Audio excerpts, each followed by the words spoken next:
నేను చెప్తున్నాను రేపు కాంగ్రెస్ అధికారం రాగానే మీరేమన్నా మంచి నేను మాత్రం ఏదైతుందో బెల్ట్ షాప్లని బంద్ పెడతా బెల్ట్ షాప్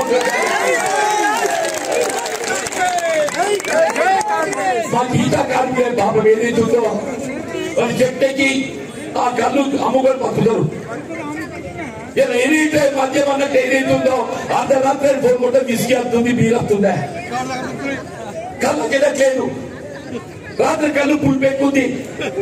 కాబట్టి నిధులు తీసుకురావు అంటున్నాడు. కాబట్టి ఎక్కడ ఏ ఊరే మధ్య లక్ష్మణ్ గారు చెప్తున్నాడు దండపడి ఇక్కడ బెల్ షాప్ ఉన్నట్టయితే నువ్వే బాధ్యుడు అయితే ఆడబిడ్డలకు అండగా నిలబడు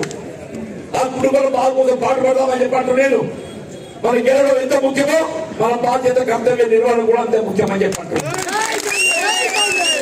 2000 పెన్షన్